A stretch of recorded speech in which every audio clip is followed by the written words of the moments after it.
ఏం చెప్పాలి మీ కేసులో? నమస్కారం. ఫస్ట్ టైమ్ వచ్చిన వాళ్ళకి కూడా నమస్కారం పెట్టే అంత గొప్ప కేసుని తీసుకొనొచ్చారు మీరు. చాలా దారుణం తెలుసా? ఒక స్త్రీగా మాట్లాడడానికి, ఒక కన్న తల్లిగా మాకు పిల్లలున్నారు కదా! ఎప్పుడు కూడా మనం జెంట్స్‌నే ఆడిపోచుకుంటూ ఉంటాం. కేసులు చాలా మనం చూస్తాం. నీలాంటి ఆదర్శవంతమైన స్త్రీలు కూడా సమాజంలో ఉన్నారు అనడానికి ఇదొక కేస్ ఎగ్జాంపుల్ అమ్మా. నేను అన్యాయం అక్రమ చేయట్లేదమ్మా. సంబంధాలు తల్లి ఈయన నీకు ఉన్నాడు నాకు. నమస్కారం అమ్మా. నన్ను నీకు నమస్కారం. మాట్లాడకమ్మా ప్లీజ్ ప్లీజ్. మీ సార్ అన్నట్టు నీకేదో నేను mental చాలా problem ఉన్నట్టుంది. స్ట్రాంగ్. కేసులు గాని కిందన ఏదైనా అంబులెన్స్ ఎట్లా ఉంది, పెద్ద పెద్ద వెళ్ళిపోతుంది. కేసులు చూస్తాం. కానీ నువ్వు ఇక్కడ మాట్లాడుతున్న విధానం ఉంది తెలుసా? ఎంత కడుపు దేవేస్తుంది నాకు. నాకసలు ఏం చెప్పాలన్నా కోపంలో చెప్పడం వేరు, బాధతో చెప్పడం వేరు. నాకు ఇవన్నీ మిక్స్ అయిపోయినాయి నీ కేసులో. ఒక టైప్ ఆఫ్ వికారంగా ఉంది. నిన్ను చూస్తుంటేనే అలా ఉంది బాబోయ్. ఇప్పటికైనా ఒక చిన్న రియలైజేషన్, లేదు పశ్చాత్తాపం. చూడండి, feeling ఇప్పుడు కూడా మీరు లేదు అసలు. మాట్లాడడం అవ్వగానే అమ్మాయి అంటున్న మాట నేను అన్యాయం చేశాను అని మాట్లాడుతుంది. నువ్వే అన్యాయం చేసావు ఇక్కడ. వీళ్ళిద్దరు కేసు అనేది రెగ్యులర్ గా జరుగుతుంది ప్రతి చోట. నువ్వు ట్విస్ట్. భయంకరమైన ట్విస్ట్. ఓ, నా ఇంకో కుటుంబం నమస్కారం. బాగుంటుందమ్మా. అమ్మా ఇంకో నమస్కారం. అమ్మా నేను నా జడ్జిమెంట్ ఇచ్చేంత వరకు నీకు నమస్కారం పెడుతూనే ఉంటా. ఎందుకంటే మాతృమూర్తులకి నువ్వు క్వశ్చన్ మార్క్. లీగల్ ప్రొసీడింగ్స్ కి వస్తే అసలు లీగల్ ప్రొసీడింగ్స్ కాదు, ఒక అక్రమ సంబంధం ఫిజికల్ నీడ్స్ ని కంట్రోల్ చేసుకోకపోతే ఒక వ్యక్తి జీవితం ఇంత సర్వనాశనం అవుతుంది. ఒక 10 మినిట్స్ 15 మినిట్స్ జరిగే ఫిజికల్ నీడ్స్ కి కరెక్ట్ అక్రమ సంబంధాలకి జీవితాలు సర్వనాశనం అయిపోయినాయి అనడానికి మీ ముగ్గురు ఒక ఎగ్జాంపుల్. కరెక్ట్. ఈజీ అయిపోయింది మీకు అందరికి. అక్రమ సంబంధాలు అంటే ఫిజికల్ నీడ్స్. ఈ రోజు రెస్టారెంట్కి వెళ్తాం, భోజనం చేస్తాం, రాత్రికి వెళ్తాం, పడుకుంటాం, అయిపోయేది దులిపోయే. ఫ్రెష్ అమ్మాయి దొరకదు, ఫ్రెష్ అబ్బాయి దొరకడు సమాజంలో. పెళ్లి చేయాలంటే ఇంతవరకు ఇవన్నీ చూసుకుంటే వెనకాల 7 తరాలు చూడడం కదా. అరే బాబు మీ ఇద్దరు ఫ్రెష్ కాదా అని చూసుకోవాల్సి వస్తుంది. ఇంటర్ ఉండదు, 10th క్లాస్ ఉండదు, అన్ని అయిపోయి ఉంటాయి ముందు. నువ్వు చేసిన మిస్టేక్ అదొక్కటి నాన్న. ఎందుకంటే మీరున్న ఈ జనరేషన్ లో మీ జరుగుతున్న విధానం ఫిజికల్ నీడ్ కామన్. నువ్వు ఎంత మంచి క్యారెక్టర్ లో ఉన్నావో తెలుసా? ఒక వ్యక్తి నచ్చాడు, అతనికి హెల్ప్ చేసావు, పెద్దలను లవ్ ఒప్పించుకుని అని కాకుండా డైరెక్ట్ గా మ్యారేజ్ ప్రపోజల్ నడిచింది, ఇంటికి వెళ్ళావు. ఇన్ని చేసిన వ్యక్తివి అరే ఒక 5 మినిట్స్ నేను ఫిజికల్ నీడ్ కి వెళ్ళకూడదని ఆగి ఉంటే ఈ రోజు నువ్వు ఇక్కడ కూర్చోవాల్సిన అవసరం వచ్చేది. ఫస్ట్ ఇట్లా అబ్బాయి కూడా ఒక్క నిమిషం నాన్న, ఇట్లా ఉండొద్దు ప్లీజ్. దయచేసి అందరిని రిక్వెస్ట్ చేస్తున్నానండి. ఇట్లా టీనేజర్స్ అక్రమ సంబంధాలు పెట్టుకునే వాళ్ళు, అది ఆ 5 మినిట్సే. ఆ దెబ్బ, ఆ మచ్చ మీ జీవితకాలం మీరు ఏడుస్తూనే ఉంటారు. ఇలా ఏడవకుండా ఉండాలి అంటే దీనికి ఆల్టర్నేటివ్ వెతుక్కోండి. పూజలు చేసుకోవచ్చు, ఏదైనా టూర్స్ వెళ్ళొచ్చు, తీర్థయాత్రలకు వెళ్ళొచ్చు. ఫిజికల్ నీడ్స్ ఒకటా మీ జీవితం నాశనం అయిపోగా మీరు ట్రాప్ చేసిన వ్యక్తి జీవితం నాశనం అవుతుంది. వాళ్ళ మీద ఆధారపడి ఉన్న వ్యక్తుల జీవితాలు నాశనం అవుతుంది. అమ్మా నీకు నమస్కారం. ఎందుకంటే నీకు మధ్య మధ్యలో నేను నమస్కారం పెట్టాలి. నాకు చాలా బాధగా నాకు ఉంది. ఆ పాప నువ్వు చాలా గొప్పదానే తల్లి. ప్రెగ్నెన్సీ ఉన్నదని కూడా చెప్పాడండి. నాకు తెలుసు. అందుకే మళ్ళీ ఈ అబ్బాయిని తినని కాడా కాదని ఎవరితో వెళ్ళిపోతాడా అని నేను వెళ్ళట్లేదు అమ్మా. నేను. నన్ను చెప్పని నీకు నమస్కారం. నాకు కోపం వస్తే ఏం చేస్తాను నాకు తెలియదు. ఇప్పుడే పోలీసులు రీచ్ పిలుస్తా. అవుతుందమ్మా, మా మెసేజ్ నీకు రీచ్ అవుతుందా? నువ్వు ఆ అదే బ్లాండ్. అమ్మాయితో చంప దెబ్బలు తిన్న తర్వాత కూడా కొంచెం కూడా సిగ్గుగా అనిపించట్లేదు. నన్ను చెప్పని. ఆడదానివా ఎలా ఎలా పుట్టావు, మీ ఆయన నీతో ఎలా కాపురం చేశాడు, ఎలా పిల్లల్ని కన్నాడు. ఇంకా నువ్వు మాట్లాడొద్దమ్మా, మాట్లాడొద్దని డాక్టర్ గారు అడ్వకేట్ గారు చెప్తున్నారు కదా ఇక్కడ. కాసేపు ఆగండి. నీకు పిచ్చే, నీకు మొత్తం పిచ్చి పట్టిందని చెప్తున్నాడు డాక్టర్ గారు ఇక్కడ. మేడం కొవ్వు, పిచ్చేళ్ళు ఇట్లా ఉండరు. కొవ్వు విపరీతమైన కొవ్వు. నన్ను ఎవడు ఏం చేయలేదు నాన్న అనే చెప్పారు, కొవ్వు. సార్ చెప్పిన తర్వాత ఇంకా వాదిస్తున్నావు నువ్వు. ఇంకా చూసుకుంటాను, కలిసి ఉంటామంటావు. కలిసి నేను అమ్మా, ఉంటానండి. నా బిడ్డను వదలొద్దంటే వెళ్ళు ఇక్కడ నుంచి, బయటికి అసలు బయటికి వెళ్ళు. లీగల్టీ ఏముందో చెప్పని. నీ దరిద్రం ఏంటో తెలియాలి కదా. పిల్ల జీవితం ఎంత నాశనం అయిందని అవ్వకుండా చేయమని అవ్వకుండా ఏంటి? అడుగుతాను. అది కూడా ఇంకో అడుగుతాను. 2 దెబ్బలు తగిలిచ్చమ్మా. కాకుంటుంది. ఇంతమంది లేదంటే మళ్ళీ ఇద్దరు వెళ్ళిపోయండి బ్రేక్ఫాస్ట్ లకు డిన్నర్ కు. మళ్ళీ వెళ్ళిపోయింది ఇద్దరు. లీగల్ ప్రొసీడింగ్స్ ఒకటి కంప్లీట్ అయితే కూతురు నీ తప్పు చేస్తే బాబు తల్లి చేత వాయి కొట్టడం మాట్లాడు. అనేది చూసాను, కానీ తల్లి తప్పు చేస్తే కూతురు చేత చంప దెబ్బలు తినడం అనేది ఇప్పుడే చూస్తాను నేను ఫస్ట్ టైం ఇక్కడ. పెద్దవాళ్ళు ఉన్నారు కదా, మెల్లిగా మాట్లాడడానికి ఆమె కూర్చొని ఏడ లాగొడు కొడితే గానీ. లీగల్ నాకు ప్రొసీడింగ్స్ నిజంగా పొరపాటు నీ ప్రోగ్రామ్ చేస్తాను, నా కూతురు చూస్తే ఏమవుతుందో నాకైతే భయం వేస్తుంది. మా ఇంట్లో వాళ్ళు ఈ ప్రోగ్రామ్ చూస్తారేమో అని. ఇంత దరిద్రం కేసా బాబాయ్? సార్ నిజంగా మీరు గొప్పోళ్ళండి బాబు. అంటే సమాజంలో ఇలాగే నిజంగా ఉన్నారండి. నిజంగా ఈ తెలియదండి కేసు నాకు, ఒక నిజంగా ఎగ్జాంపుల్. తెలీదు బో. అంటే యాక్చువల్ గా ఇలాంటి క్యారెక్టర్స్ లో మాక్సిమం అత్తలు, వదిళ్ళు ఇలా కొంతమంది ఉంటారు, మేము చూస్తూ ఉంటాం. కానీ అమ్మ కూడా ఉంది, చాలా కేసులు ఉంటాయి, ఒకటి అర ఎక్కడో దరిద్రంగా. కానీ ఈవిడ మాట్లాడుతున్న విధానం నాకు డోకు వస్తుంది. అది ఎందుకంటే ఆవిడ స్టిల్ ఇప్పటికీ అది కంటిన్యూ చేయడానికి చూస్తుంది. ఆవిడ అంటున్న మాట ఏంటి? అవునండి వీళ్ళిద్దరు పెళ్లి చేస్తాను, ఇంట్లో ఉంటారు, ముగ్గురు ఉంటామంట. ఎంత దరిద్రమైన మాట అది. అంటే వీటికి ఒక లీగాలిటీ ఉంటుంది అమ్మ. పుట్టే వారసులు ఎవరికి వారసులు ఏమవుతారు? చట్టం ఒకటి ఏడ్చిందిగా మనకి. ఆస్తి పంపకాలు కానీ, లేకపోతే లీగల్ ప్రొసీడింగ్స్ కానీ, లీగల్ హెయిర్స్ కానీ. అంటే దీనికి ఒక పద్ధతి, మనం పూర్వకాలం నుంచి కొన్ని ఆచారాలు, వ్యవహారాలు, రిలేషన్స్ ఫాలో అవుతున్నాం. కొన్ని తెగల వాళ్ళు కలిపి పెళ్లి చేసుకోకూడదు, కొన్ని సైంటిఫిక్ గా చూస్తే కొంత రిలేషన్ ఉన్న బ్లడ్ రిలేషన్ ఉన్న వ్యక్తులు పెళ్లి చేసుకోకూడదు.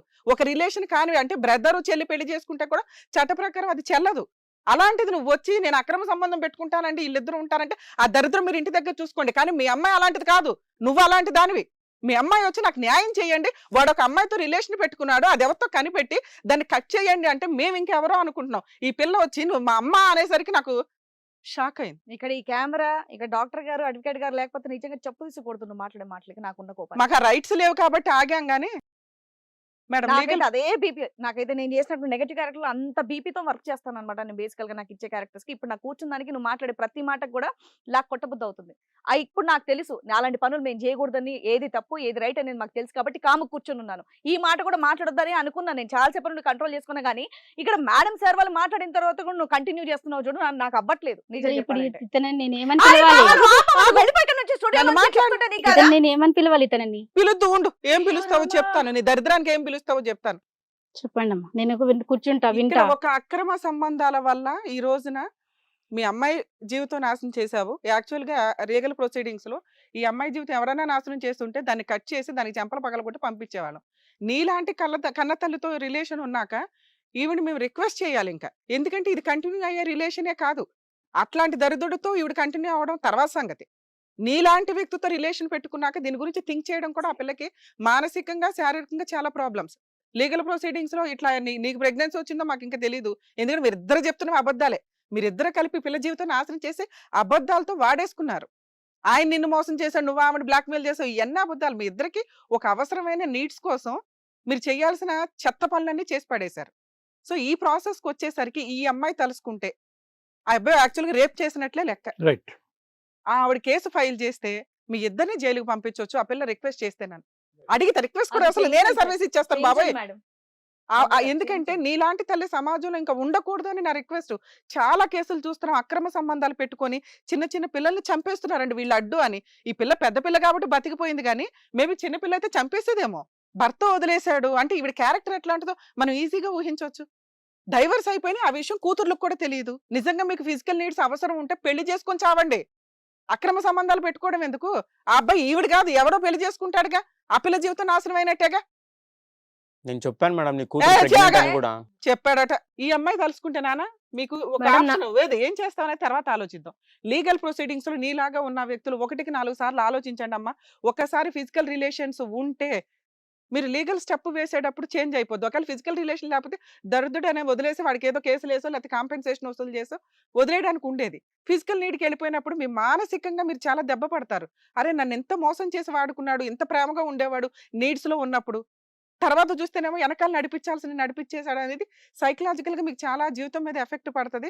కాబట్టి ఈ కేసు మీకు అందరికి ఒక ఎగ్జాంపుల్. ఇంకెప్పుడు కూడా ఫిజికల్ నీడ్స్ కి వెళ్ళడానికి ముందు 100 సార్లు ఆలోచించండి. అందరూ ఇలా పుట్టిన వాళ్ళే, కానీ అంతకు ముందు ఇంత విచ్చలవిడితనం లేదు. ఓ 10-15 ఇయర్స్ బ్యాక్ వరకు. ఇప్పుడు ఎందుకు ఇంత విచ్చలవిడితనం వచ్చేసింది? మీకు ఆ ఫెసిలిటీస్ దొరుకుతున్నాయి, అబ్బాయిలు దొరుకుతున్నారు, అమ్మాయిలు దొరికేస్తున్నారు, సోషల్ మీడియాలో దొరుకుతున్నారు, ఫెసిలిటీస్ దొరుకుతున్నాయి. ఏదో ఓయో రూమ్ లో గోంగూర రూమ్ లో అనుకోని వెళ్ళిపోతున్నారు. వెళ్ళొద్దు, వెళితే ఇక ఇట్లాగే ఉండాల్సి వస్తుంది. మీరు తలుచుకుంటే వాళ్ళ మీద కేసు వేయొచ్చమ్మా. నా పర్సనల్ రిక్వెస్ట్ ఏంటంటే ఆ దరిద్రుడిని పెళ్లి చేసుకోవడం కంటే కూడా చేసుకోవడం కుదరదు. నేను ఎందుకంటే చేస్తాను మేడం, అమ్మ అనే నాకు వ్యక్తితో- అసలు ఇలాంటిది వద్దు. అమ్మ ఫస్ట్ ఒక కూడా నిమిషం. నేను మీరు మాట్లాడుదురు. అమ్మ అనే ఒక విషయంతో ఉన్నప్పుడు అలాంటి వ్యక్తిని పక్కన నుంచోడానికి కూడా అర్హత, అసలు చూడడానికి కూడా అర్హత లేదు. లీగల్ గా మీకు కేసు వేసే రైట్స్ ఉంటే మేము మా టీం అంతా కూడా మీకు 100% హెల్ప్ చేస్తామమ్మా. వాళ్ళిద్దరిని 7 years అన్నా జైలుకి పంపించవచ్చు. ఈవిడ మీద నాన్న, మీ విషయానికి వస్తా. ఆవిడ గొప్పతనం నేను అప్పుడే మాట్లాడలేను సార్. మీ విషయానికి వస్తే నువ్వు ఒక అమ్మాయి రియల్ గా లవ్ చేసే అమ్మాయిలు ఈ మధ్య చాలా మంది అబ్బాయిలకు దొరకట్లా. నీ అదృష్టం ఏంటంటే ఆ అమ్మాయి దొరికింది. కర్మ, నీలాంటి వాళ్ళకే దొరుకుతారు ఇలాంటి వాళ్ళు. నీకు ఫైనాన్షియల్ గా హెల్ప్ చేసి నీకు జాబ్ ఇప్పించి నిన్ను ఒక స్టేజ్ లో కూర్చోబెట్టి అరే బాబు ఇంత చక్కగా బొమ్మలాగా ఉంది పిల్ల చేసుకుంటాను అని ఈమె మీ ఇంట్లో పరిచయం కాకముందు వరకు నేను కూడా సిన్సియర్ గా చేశాను మేడం. ఏంటయ్యా సిన్సియారిటీ అంటే? ఒక 5 నెలలు సంవత్సరం ఇలాగే ఉంటుందా? మేడం Sincerity అంటే ఏంటి? ట్రాప్ లో పడి నేను జీవిత మోసం కాలాన్ని, చేశాను. ప్రేమ అనే మాటకి జీవిత కాలం కంటిన్యూ అవుతుంది. నువ్వేంటి 1 నేను year టైం రియలైజ్ పీరియడా అయినా మీకు? మేడం, నేను Sincerity రియలైజ్ అంటే? అయినా మేడం. నేను ఇప్పుడు మిస్టేక్ రే- చేశాను. నీకు రియలైజ్ అరే బాబు, అవ్వడానికి నువ్వు 3-4 చేసిన months మిస్టేక్ టైం మామూలు పడిందా? కూడా కాదు కదా. నువ్వు చేసిన మిస్టేక్ మామూలు అయితే ఆవిడ కట్ చేసేవాళ్ళం. ఇక్కడ ఈవిడనే కట్ చేయాలి మేము. ఎందుకంటే మీలాంటి విష పురుగుల చేతిలోకి ఆ అమ్మాయి వెళ్లకుండా ఉండడమే బెటర్. నీలాంటి వాళ్ళ వల్ల నిజంగా రియల్ గా లవ్ చేసిన జెంట్స్ ఈ రోజు అర్రే బాబు మాకేంట్రా బాబు ఇట్లాంటి పిల్ల దొరకలేదు, ఈ దరిద్రుడికి దొరికిందని ఫీల్ అవుతారు. నువ్వు చేసిన మోసానికి నువ్వు అసలు ఒక 7 years జైలుకి వెళ్లాల్సిందే. ఎందుకంటే మిస్టేక్ ఒక పెద్ద అమ్మాయికి లైన్ వేసావు. ఆవిడెవరో నిన్ను ట్రాప్ చేస్తారు రెడీ అయినప్పుడు నువ్వు వెంటనే ఈ పిల్లకి చెప్పి ఇలా ఇలా జరుగుతుందని ఫోన్ కట్ చేయలేవా, బ్లాక్ చేయలేవా, వెళ్లకుండా ఆగలేవా? నువ్వు కొవ్వెక్కి మాట్లాడ్డానికి ఈ పిల్ల ఉంది కదా, అప్పటిదాకా 12 దాకా అమ్మాయితో మాట్లాడి ఈవిడ ఎంటర్ అయిన దగ్గర నుంచి నువ్వు 10కి ఫోన్లు కట్ చేయడం స్టార్ట్ చేసావు. తీరా చూస్తే 1 గంట దాకా దాంతో మాట్లాడుతూ కూర్చున్నావు. ఇక నీకు లవ్ ఏంటి గోంగూర? ఆవిడెవరో ట్రాప్ చేస్తే నువ్వు ఎవరు ట్రాప్ చేస్తే వాళ్ళు వెనకాల వెళ్తావు. నువ్వు 100% రాంగ్ పర్సన్వి. ఇలాంటి వ్యక్తిని చేసుకోవడానికి 1కి 4 సార్లు ఏ స్త్రీ అన్నా ఆలోచించాలి. నువ్వు ఇట్లా అక్రమ సంబంధాలకే పనికొస్తావు. కొంతమంది బాయ్స్ ఉంటారు కదా ఇట్లాంటి ఆంటీల దగ్గరికి వెళ్ళడానికి, నువ్వు ఆ క్యారెక్టర్ పర్ఫెక్ట్ క్యారెక్టర్. ఈవిడ కోర్టు హెల్ప్ చేయండి అంటే ఖచ్చితంగా నిన్నైతే నేను జైలుకి పంపిస్తాను. మీకు నమస్కారం అమ్మ. నేను చెప్పలేను మీ గురించి, ఎందుకంటే మీరు చాలా ఉన్నతమైన గొప్ప వ్యక్తులు. అలాంటి గొప్ప వ్యక్తికి ఏమిలా చెప్తాము?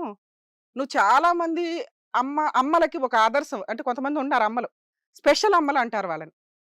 అక్రమ సంబంధాలు పెట్టుకొని భర్తలు చంపేయడం, అక్రమ సంబంధాలు పెట్టుకొని పిల్లల్ని చంపేయడం, అక్రమ సంబంధాలు పెట్టుకొని అక్రమ సంబంధం ఉన్న వ్యక్తిని కూడా చంపేయడం. అలాంటి గొప్ప వ్యక్తులకు నువ్వు లీడర్. లీగల్ ప్రాసెస్లో నువ్వు ఇప్పుడు మాట్లాడుతున్న విధానం ఎంత ఉందో అసలు లీగల్ కూడా కదా. ఒక స్త్రీగా, ఒక సమాజంలో బతుకుతున్న ఒక వ్యక్తిగా నేనేమంటానంటే, నువ్వు సమాజంలో బతకడానికే పనికిరావు. మీకంటూ ఒక టీం, ఒక ఇది ఉంటుంది. అక్కడ పడేసి మధ్య మధ్యలో షాక్లు ఇస్తూ ఉండి నువ్వు సమాజంలో పనికొస్తావు పనికిరావు, పనికొస్తావు పనికిరావా, ఇలా షాక్ ఇస్తుంటే అప్పుడు లైన్లోకి వస్తావు. చాలా దారుణంగా మాట్లాడుతున్నావు తెలుసా. నువ్వు నీ అవసరాలకు నువ్వు అక్రమ సంబంధం పెట్టుకున్నావు, అది వేరే. తప్పైపోయిందండి అని కాళ్ళు పట్టుకోవాల్సిన సీన్లో అయితే ఏంటండి ముగ్గురం కలిసి ఉంటాం అంటే ఇప్పటికీ అదే అంటున్నానండి. అమ్మా మీరు వాళ్ళ మీద కేసు ఫైల్ చేస్తే కనుక ఆవిడ ఆస్తులు మొత్తం నీకు వస్తే, మీ నాన్న ఎక్కడున్నారో ఒకసారి ట్రేస్ అవుట్ చేయండి. ఈవిడ క్యారెక్టర్ ఎట్లాంటిది కాబట్టి ఇన్ కేసు నిజంగా డైవర్స్ అవ్వకపోతే ఆయన ఎక్కడన్నా కేసులు వేసి బ్లాక్మెయిల్ చేస్తుందేమో. మీరు ఇప్పుడు చేసిన ప్రొసీడింగ్స్ అవన్నీ కూడా ఆయనకి 100% ప్లస్ పాయింట్ అవుతాయి. ఈవిడ జైలు కస్టడీలకి పనికిరాదు, మీరు ఆవిడ ముఖం కూడా చూడాల్సిన అవసరం లేదు. భవిష్యత్తులో ఆవిడ ఏ కేసులు ఎవరి మీద వేయడానికి పనికిరాదు. ఎందుకంటే ఇట్లాంటి వాళ్ళు ఏం చేస్తారంటే ఇంకా కొంతమంది అబ్బాయిల్ని ట్రాప్ చేసి బ్లాక్మెయిల్ చేయడం ఇవన్నీ చేస్తూ ఉంటారు. ఈవిడ తల్లి అనే క్యారెక్టర్కి పనికిరాదు నాన్న. ఇక ఇట్లాంటి ప్రెగ్నెన్సీ ఉంచుకోవాలా లేదా అనేది మీరు ఇప్పుడు మేము ఇంత మాట్లాడిన తర్వాత మీకు ఒక క్లారిటీ వచ్చి ఉంటుంది. మేబీ మీరు ఆ డెసిషన్ తీసుకుంటే వీళ్ళిద్దరిని లీగల్గా మనం జైలుకి పంపిద్దాం. మేడం ఫస్ట్ లో అబ్బాయి ఇలా ఉన్నప్పుడు మీకు నా సిచ్యువేషన్ చెప్పినప్పుడు నా అమ్మ అని అయితే నేను ఎక్స్పెక్ట్ చేయలేదు. ఫస్ట్ ఇప్పుడు నేను ప్రెగ్నెన్సీ ఏదైతే క్యారీ చేస్తున్నానో నాకు ఫస్ట్ అలాంటి మనుషుల నుంచి వచ్చే నాకు ఫ్యూచర్ అవసరం లేదు. సో నా ప్రెగ్నెన్సీ నేను క్లియర్ చేయించుకుంటాను. రెండోది ఆవిడ నాకు అసలు వద్దు, నా అమ్మ నాకు అసలు వద్దు. ఎందుకంటే ఈ రోజు నేను ఇష్టపడిన అబ్బాయికి నేను 2 years నుంచి ఇంత కష్టపడి ఇంత పెట్టిన అబ్బాయికే తను ట్రాప్ లో చేసుకుంది. అట్లాంటిది రేపొద్దున్నే ఒకే ఇంట్లో ఉండాలి అంటే నా వల్ల అవ్వదు. రెండోది రేపొద్దున్నే ఇంకెవరు వచ్చినా సరే, నేను ఫ్యూచర్ లో చేసుకున్న హస్బెండ్ వచ్చిన ఆయన్ని కూడా ఇలాగే చేస్తే ఆవిడ నా సిచ్యువేషన్ ఏంటి? మీరు 100% ఆవిడ సో కట్ చేయాలి. అసలు ఆవిడ తల్లి నాకు అనేది ఆవిడ లేదు. అవసరం లేదు. ఇప్పుడు మేము ఉన్న బిల్డింగ్ లో ఏదైతే ఉన్నామో నేను మా తమ్ముడు ఉన్నాము. సో ఆవిడకి మాకు సంబంధం లేదు. ఇప్పుడు మా ఫాదర్ ఇన్ని ఇయర్స్ బయట ఉన్నారు కాబట్టి ఈవిడ వేరే దగ్గర ఉంది. ఈవిడ క్యారెక్టర్ ఏంటి అని నాకు తెలియలేదు. ఇప్పుడు ఇక్కడికి వస్తే గానీ ఈ పర్సన్ ఇది నా అమ్మ ఇలాంటి క్యారెక్టర్ అని నాకు అర్థమైంది. కాబట్టి నాకు అసలు ఈమె నుంచి నాకు సూపర్ నాన్న. ఏం అవసరం లేదు. ఏదైతే వాళ్ళు మాట్లాడేసి నాకు ఏదైతే బిల్డింగ్ ఏదైతే ఇస్తారో నా తమ్ముడిని పట్టుకొని నేను అక్కడ ఉంటాను. నా వర్క్ నేను చేసుకుంటా. ఆ అబ్బాయి నుంచి అయితే నాకు 1% నాకు నేను పెట్టిన డబ్బులు కూడా ఎవడో బయటోడికి పెట్టినా అని అడుక్కున్నోడు పెట్టినాను వదిలేస్తా. ఆడ నుంచి నాకు అంటే 1 లేదమ్మా, రూపాయి నువ్వు వద్దు. ఇట్లా వదిలేస్తే వాళ్ళకి అదే అలవాటు అవుతుంది. మనం కేసు ఫైల్ చేద్దాం. మీరు కేసు వాళ్ళైతే ఫైల్ కట్ చేయండి. చేసేయండి. మీరు మేడం మీరు మీరు తీసుకున్న కేసు పెట్టుకుంటే decision పెట్టుకుని నేను నాకు అవసరం 100% లేదు, నేను వెళ్ళిపోతున్నా. ఓయ్ మీరు కేసు పెట్టుకోండి, వెళ్ళిపోతున్నా నేను. ఎంత బరితెగింపమ్మా. దీని మీద ఖచ్చితంగా కేసు పెట్టాలి. వెళ్ళిపో, నువ్వు కూడా వెళ్ళిపో. అది సార్, వెళ్ళిపోయింది నేను కదా, రియలైజ్ వెళ్ళిపో. అయినా సార్, నేను నేను రియలైజ్ నాకు అయినా. అవసరం లేదు. ఛాన్స్ ఉంటే ఇవ్వండి నువ్వు సార్. దాంతో ఉండండి, లేదా మీరేమైనా చేసుకోండి. దబ్బే ఎక్కడ నుంచి పో ఇక్కడ పో. మేడం వాళ్ళ మీద నిజంగా కేసు ఉంటే అమ్మాయితో పెట్టించండి ఖచ్చితంగా మేడం. మేడం, మనం ఇలాంటి ఇవాళ- భయపడి, ఇగో ఇలా ఉంటే మరీ దారుణం. షూర్ మన టీం తరపు నుంచి ఈ అమ్మాయికి 100% మనం హెల్ప్ చేయాలి. ఎందుకంటే ఆస్తులన్నీ కూడా పిల్లల పేరు మీద వస్తాయి. ఆ అమ్మాయి జీవితం నాశనం చేసినందుకు వాళ్ళిద్దరి మీద క్రిమినల్ కేసు ప్రొసీడింగ్ కంప్లైంట్ ఇస్తే ఖచ్చితంగా వీళ్ళిద్దరిని పిలిచి అరెస్ట్ చేస్తారు. ఎందుకంటే మనమే ఇంత ఫీల్ అయ్యామంటే పోలీసులు కూడా చాలా సీరియస్ గా తీసుకుంటారు. ఇలాంటి వదిలేస్తే వీళ్ళు ఇంకా ఎంతమందిని నాశనం చేస్తారు సమాజంలో. ఖచ్చితంగా నాన్న మనం ఆ, ప్రొసీడింగ్ అలాగే అమ్మ మాధవి పక్క మేడం గారు ఏం చెప్పారో నువ్వు అది చెయ్యి. ఇలాంటి వాళ్ళు బయట ఉంటాయి, ఇగో నీలాగా మిగతా వాళ్ళు కూడా అయ్యేటటువంటి చాలా అవకాశాలు ఉంటాయి. మందికి కాబట్టి నువ్వే ఆదర్శంగా ఉంటావు కాబట్టి ఇలాంటి డెఫినెట్ గా వాళ్ళ మీద కేసు వేసి పంపించాయి. అలానే. దురదృష్టం తల్లి ఇలా చేయడం అనేది. ఫ్యూచర్ లో పాప కన్సీవ్ అయ్యిందంటే నెక్స్ట్ సేవలన్నీ కూడా తల్లి చేయాల్సిందే. బట్ తల్లి ఇలాంటి అన్యాయం చేసిందంటే అమ్మో నిజంగా చాలా బాధగా ఉంది. ఛీ. చూసారు కదండి, కన్న కూతురు జీవితాన్ని కన్న తల్లే పాడు చేయడం అనేది నిజంగా దురదృష్టం. సో దానికి కరెక్ట్ గా మన రమ్య గారు కూడా ఏం చేయాలనేది మాధవికి చక్కగా చెప్పారు. అండ్ అలాగే ఈ క్రిమినల్స్ ఎవరైతే ఉన్నారో, క్రిమినల్ అనే అనాలి, ఈ కనకమ్మ అండ్ అలాగే మణికంఠకి, అండ్ అలాగే ఈ కనకమ్మకి మణికంఠకి ఎలాంటి కౌన్సిలింగ్ ఇవ్వాలనేది కళ్యాణ్ గారు కూడా చక్కగా చెప్పారు. సో దాని ప్రకారం ఇక జరిగేటట్టు మా టీం వాళ్ళందరూ కూడా చూస్తారు. సో నెక్స్ట్ కథతో మళ్ళీ మీ ముందుకు వస్తాం. హిట్ టీవీ యాప్ ని డౌన్లోడ్ చేసుకోండి. ఇందులో short news, live news, entertainment, movies అన్ని అవైలబుల్ గా ఉన్నాయి. Please download Hit TV app. Hit TV app. Hit TV యాప్ని ఫ్రీగా డౌన్లోడ్ చేసుకోండి.